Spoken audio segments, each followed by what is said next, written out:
क्या चीज है ये मूडी? इनके दादा का ताल्लुक तो गुजरांवाला से था। कोहिनूर पे दावा है ना, तो ये इलेक्ट हो जाएंगे। हिंदू है, हमारे यहाँ बड़े हिंदू है पाकिस्तान में, तो इनका थोड़ा सा दावा हमारा भी है। हाँ।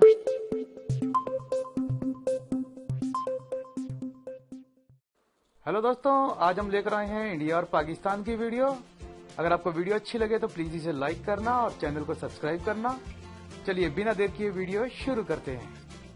इंडिया तो अमेरिका से भी फायदे उठा रहा है, रूस से भी उठा रहा है। That is the way. तो हम क्यों नहीं ऐसा? नहीं, दैट इज द वे। देखिए ना, हर कौम, हर इंडिविजुअल, हर कौम, हर कबीला अपना मफाद देखता है ना। हाँ। दूसरों को नुकसान, ये अल्लाह के रसूल ने भी फरमाया। हम में ये टेंडेंसी है कि किसी की गोद में जाके बैठ जाएं। लश्कर तैयबा और उनके ऊपर मुकदमा चला, हमने आफत सईद और इन लोगों पर पाबंदी लगाई, वो जो कि नॉर्मल रूटीन में नहीं लगा सकते थे। जाहिर बात है, हमने, हमारा ये स्टैंस था कि बॉम्बे हमलों से हमारा कोई ताल्लुक नहीं है। ऋषि सुनाक 42 साल ऋषि सुनाक जो हैं, ये उनके चांसलर रहे, यानी वजीर खजाना रहे 2015 से, और 2015 से एमपी हैं। और जब ये कोविड आया तो ये इन्होंने बड़ा एक अच्छा रोल प्ले किया एज ए चांसलर। मईशत प्रॉब्लम तो एक बड़े, अब इनके ऊपर भी थोड़ा सा तनाज़े खड़ा होने वाला है। अच्छा, पाकिस्तान और इंडिया का। सही। क्यों कहते भारतीय निजाद, इनके दादा का ताल्लुक तो गुजरांवाला से था, और ये गुजरांवाला से कीनिया चले गए थी इनकी फैमिली। यानी इनके जो दादा थे वो कीनिया चले गए थे। कीनिया उस वक्त बरतानिया की कॉलोनी था। वहां उनकी जो शादी हुई, यानी इनकी दादी उन इलाकों से जो भारत में, मगर ये तो वहीं पैदा हुए। इनके वालिदैन ने भी वहीं तालीम हासिल की। वो 66 में इनके वालिदैन चले गए जो है वो कीनिया से। 63 में कीनिया आजाद हो गया था बरतानिया, उसके बाद वो चले गए और वो बरतानिया में सेटल हो गए। तो अब इनको भारतीय निजात, तो इन पे जिस तरह वो कोहिनूर पे दावा है ना, तो ये इलेक्ट हो जाएंगे। हिंदू है, हमारे यहाँ बड़े हिंदू है पाकिस्तान में, तो इनका थोड़ा सा दावा हमारा भी है कि ये जो है अगर इलेक्ट होते हैं तो ये बात, एक सवाल तो खड़ा होगा ना कि भाई गुजरांवाला से थे तो मतलब है कि हमारा भी अच्छा खान तो बड़ा अच्छा है, साउथ एशिया से, जनूबी एशिया से, लेकिन ये एक तारीखी तौर पे मतलब है कि बड़ा अच्छा रहेगा वो अगर आते हैं तो जनूबी एशिया से आते हैं। और ऐसा आता है कि जिनके जो नाना है, जो इनकी जो मैटरनल साइड है वो उस तरफ से है, उन इलाकों से जो बाद में बना। उस वक्त तो जब मैं तो बात कर रहा हूँ ना 35 में गए ना, 1935 में चले गए ना, तो उस वक्त तो एक ही हिंदुस्तान था ना पूरा। अब मैं आपको बताना चाहता हूं इससे हमने गेन क्या किया है। एक्चुअली कुछ नहीं, सिर्फ और सिर्फ वो एंटी टेररिज्म, और पाकिस्तान को हर टेररिस्ट ग्रुप जो आता है उसको आप हमारे को कहते हैं, हमारा कनेक्शन निकल आया उनके साथ। देखिए, मैं लाल साहब की बात को आगे बढ़ाऊंगा। यहाँ पर सिचुएशन ये है कि इस वक्त दुनिया में, इंग्लैंड की उन्होंने मिसाल दी, जिनेवा एक शहर है जिसकी पर कैपिटा इनकम जो है वो दुनिया में सबसे ज्यादा है। वो जिनेवा के अंदर के पास क्या है, जिनेवा के जो बैंक हैं वो दुनिया के भर के हुक्मरानों के चोरी का पैसा जो है वो वहां पर उस पे लगाते हैं, और उसके बाद उसको कमाते हैं, उसके इंटरेस्ट सिस्टम है, सारा कुछ है। और ये स्विट्जरलैंड की पुरानी रीत है। सेकेंड वर्ल्ड वॉर में इन लोगों ने यहूदियों का सोना जो था वो अपने पास रख लिया था, और हमसे कहा था कि जब जंग खत्म हो जाएगी तो हमसे ले लेना। और उनके कागजात जो थे वो सारे जब जंग खत्म हुई तो उसको जाया कर दिए, और वो उनको कहा कि तुम्हारे पास सोना नहीं था, अपनी बाउंड्रीज क्लोज कर दी। और आज भी इजराइल जो है जिनेवा के बैंकों के खिलाफ अपने जो वो सोना है वो कलीम कर, किसी ने कहा क्या किया तुमने, यानी मार्कोस का पैसा वहां पर, शाह ईरान का पैसा वहां पर, जरदारी का पैसा वहां पर, और बहुत सारे लोग, वो जो क्या नाम है नाइजीरिया वाले का पैसा वहां पर, वो लगा हर एक का पैसा वहां पर। मुझे भी 4 बदमाशों का पैसा रखने दो बैंक के अंदर, मुझे भी 4 लुटेरों का पैसा रखना, हमें भी पाकिस्तान की जो रेटिंग जो है जो उसके कहते हैं पर कैपिटा बहुत रेज हो जाएगी।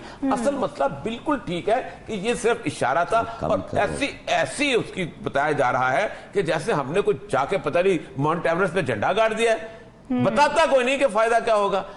ज्यादा से ज्यादा तो फायदा ये होगा कि बैंकिंग के अंदर जो एक क्रेडिट बनता है, एलसी जिसको खुलती है, उसके अंदर ऑब्जर्वेशन, यानी अगर 4 हफ्ते में अपना पेमेंट होती थी तो 2 हफ्ते में हो जाएगी। ये एक इंटरनेशनल स्विफ्ट सूरत शुरू हो जाएगी, उसको भी रोकते हैं।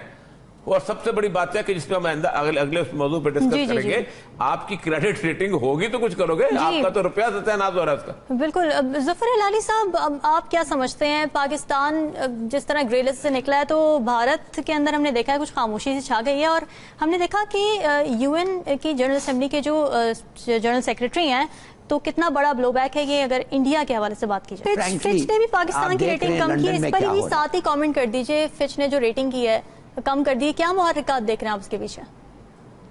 नहीं, पाकिस्तान की रेटिंग जो कम किया है वो तो फिच ने किया है। देखिए ये 3 इदारे हैं, मूडी, फिच और स्टैंडर्ड एंड पुअर।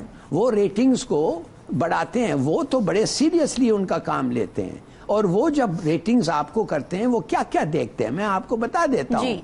वो लिक्विडिटी आपका देखते हैं, वो आपका एक्सटर्नल डेट देखते हैं, आपके फंडिंग नीड्स देखते हैं, वो देखते हैं अगर आप IMF प्रोग्राम में हैं और अगर है तो डिफॉल्ट का कितना लाइक्लीहुड है, वो पॉलिटिकल इंस्टेबिलिटी देखते हैं, वो इन्फ्लेशन देखते हैं।